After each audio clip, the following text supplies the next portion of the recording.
We're all granted the same 24 hours every single day, and it's a matter of choosing your time wisely so that you do make choices that support your well-being, that support your productivity, that support your relationships. And really, so often people say, oh, I don't have time for this or that, meaning the things that make us feel better. It's important to keep track of how time is spent and whether it is being used in the best way. I think for people who don't manage time well, they often feel a sense of stress, a sense of pressure, a rushed life, or even a chaotic life. And if you look at and talk with them about what's missing, you'll often find it's the you piece, the me time, in other words. And people really need to build that into their calendar because it'll be the first thing that's sacrificed when any other requests come in. So getting my sleep, getting my exercise, having time to cook the meals I like to eat, having a social calendar is an important part of stress management. And when you manage your time well, there will be time enough to incorporate those social activities that really energize you and keep you at your best self. Often when people get stressed, of course their mood is deflated. And we find that we want to veg out. So I want to escape the day I just had. I just want to sit in front of the TV. And before you know it, that channel surfing with the remote, maybe even the snacking that's been happening, is lasting hours rather than your anticipated, oh, I'll just watch this half-hour show and then I'll get up. And before you know it, your evening's over and you haven't done any of the things that you meant to do in the household to manage your household. And you end up going to bed still feeling deflated, not any more energized, not feeling any more successful or productive about your day. And it's a vicious cycle. Time management is not a complicated process. It begins with a few simple steps. An effective time management system is made up of really two key components. One, you have to have a to-do list, and you have to prioritize that to-do list. And the second piece, the second component, is a calendar. You have to have either an electronic or a paper and pencil version, your choice, your comfort, but it's of essence that you have those two pieces to put the puzzle pieces together in order to have a productive day, a successful day, and most likely a lowered stress day. So when it comes to creating a to-do list, it's really important that you spend some planning time per day.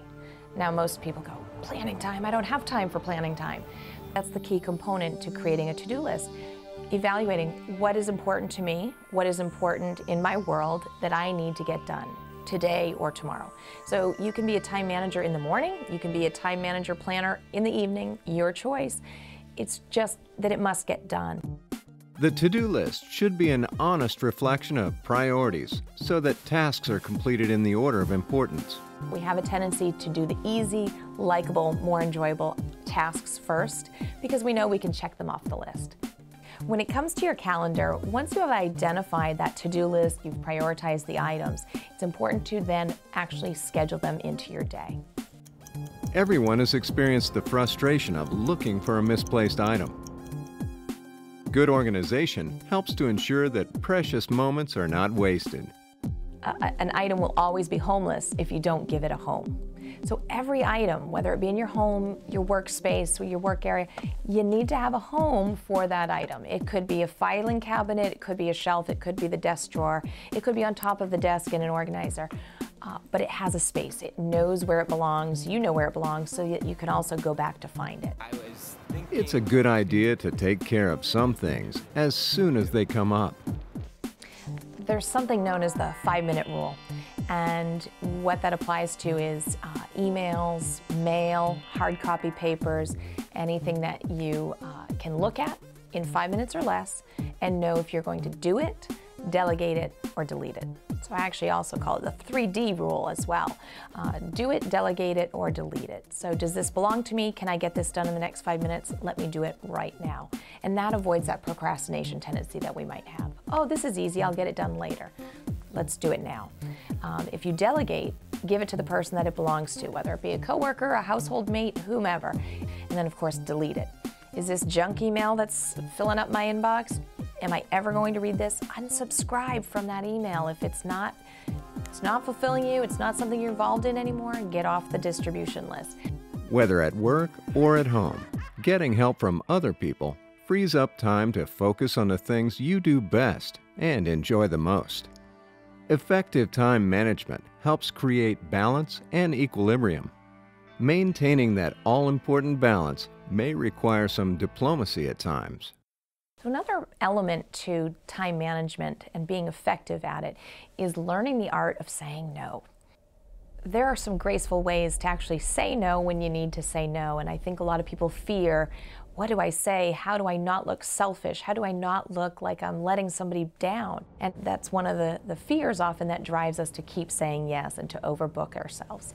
And so I think, for people to think about what could be their rubber stamp answer. Maybe it's, that doesn't fit my schedule, but this does.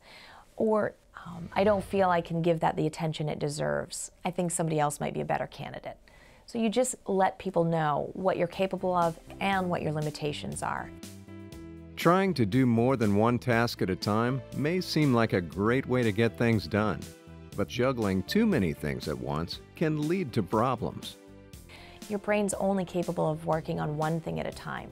So it's best to focus, get a segment of one thing done, then move to the next, get a segment done there. When we shift focus too much and think we're multitasking, often something is sacrificed, and usually it's the quality. There's no time like the present to take charge and get the most out of every day.